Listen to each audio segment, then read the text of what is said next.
Olá, meus amigos, tudo bem? Eu sou o Daniel Barros e sejam todos bem-vindos ao Expresso Conservador. Pessoal, espero realmente que esteja tudo bem com vocês. Ontem nós tivemos uma situação aqui no Brasil que nós ficamos sem palavras. Ficamos de mãos amarradas diante do que está acontecendo nesse país. Eu tenho evitado falar sobre o assunto, sabe?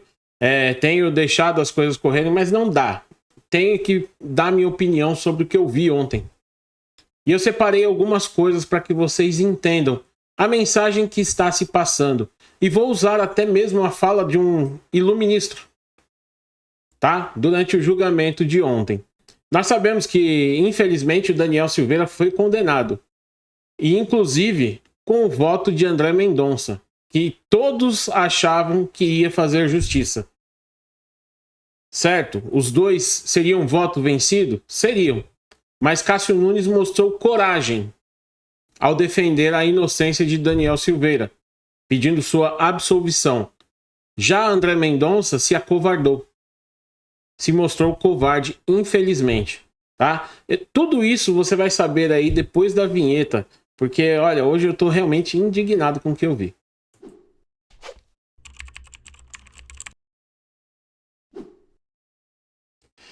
Estamos de volta, pessoal.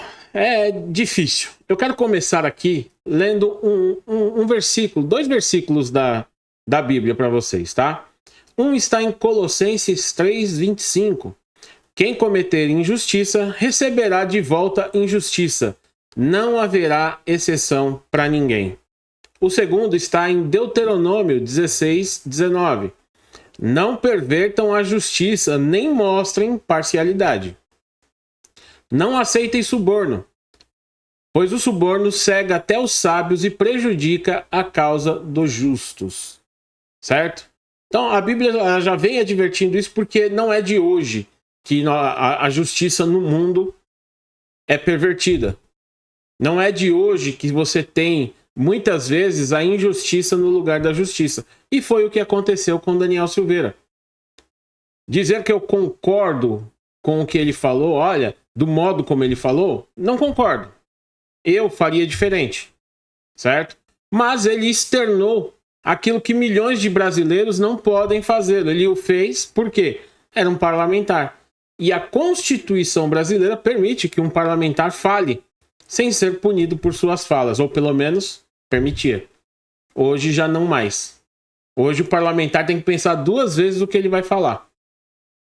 Ele não pode mais externar os pensamentos. Ficou proibido. E isso abriu um precedente grave. Muitos estão comemorando, da oposição do presidente, estão comemorando. Ah, Daniel Silveira foi preso, grande dia. Até que seja com eles. Quando eles começarem a falar o que eles pensam e serem punidos por isso. E eu não quero que isso aconteça, não. Eu quero que um deputado tenha liberdade de falar, possa falar. Por mais que eu não concorde, que eu não goste com o que ele vai falar, um deputado tem que ter o direito de falar. Eu posso argumentar contra, posso criticar, mas jamais querer calar. Não acho certo. Estamos em um país teoricamente livre, né? Porque é só teórico agora. Eu vou mostrar uma fala para vocês, para que vocês entendam sobre o que está ocorrendo no Brasil. Vejam só. Tá marcado aí na tela, para que vocês vejam, tá em cinza aí, ó. Quem pensa, abre aspas, que isso é o ministro Luiz Roberto Barroso falando, tá bem? Quem pensa que isso possa ter sido legítimo da liberdade, ter sido exercício legítimo da liberdade de expressão, deveria separar os vídeos e juntar a família na sala. Os avós, os pais, os filhos e passar os vídeos. Em seguida, dizer aos seus filhos: esse é o país que nós queremos. Esse é o padrão moral que nós desejamos para o Brasil. Nós consideramos isso normal. Ministro, eu, Daniel, reuniria sim minha família e mostraria a indignação do deputado. Falar, olha, tá vendo? Chegou nesse ponto de um deputado falar desse modo, com palavras tão baixas, xingando aos ministros. Jamais ele fez contra a instituição STF, e sim a pessoa que ocupa a cadeira. Ele se referiu às pessoas que estão ocupando as cadeiras. Ele não se referiu à instituição. Todos sabemos que a instituição é boa para a democracia. O problema são as pessoas que se sentam nas cadeiras, que ocupam as cadeiras do STF. E isso é um fato. É um sério problema. Principalmente quando fica tão aberto a interpretações. Ele pode interpretar o que ele quiser. Que vai ter força de lei, vai valer. Mesmo que a lei esteja dizendo ao contrário, ele pode interpretar. Não, isso aqui está dizendo assim, mas ele quis dizer isso, isso e isso. É o que está acontecendo no país. Então, ministro, eu reuniria sim. Reuniria a minha família e mostraria, olha, chegou nesse ponto e é o país que eu quero, um país onde se fala o que se pensa sem ser punido. Um país onde a pessoa pode expressar os seus pensamentos. É esse o país que eu quero. Um país que a pessoa não seja presa por expressar os seus pensamentos. Não seja condenada por expressar os seus pensamentos. Que ele possa ter a liberdade da expressão. Até porque, convenhamos, todos sabemos que ele não ia fazer as coisas que ele falou. Mais metáforas. Certo? É isso que está acontecendo no país, infelizmente. Então eu colocaria sim os vídeos e vou fazer questão de mostrar para as minhas filhas e falar, olha, é esse o país que eu quero. Um país onde uma pessoa indignada possa falar. Agora, eu não mostrarei para elas o vídeo do seu voto, por exemplo, ministro. Porque cerceou a liberdade do outro se expressar. Mas, se tudo isso aconteceu, ele falou tudo aquilo que falou, e veja bem, não concordo com o modo como ele falou, acho que ele poderia ter feito de outra forma. Eu acho que ele errou no modo como fez, não pelo que fez, certo? Eu vou mostrar algumas notícias que eu tenho certeza que é o tipo de notícia que levou ele àquela indignação, levou ele a mostrar aquela indignação, a falar daquele modo. Tenho certeza que foi esse tipo de ação provocada pelos senhores, tá? Vamos lá.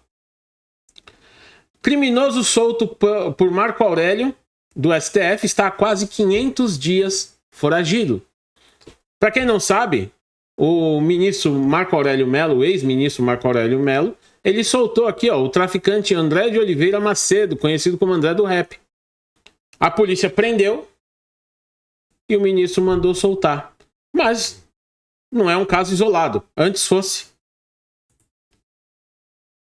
Apreensão de 188 quilos de cocaína não justifica a prisão de Mula.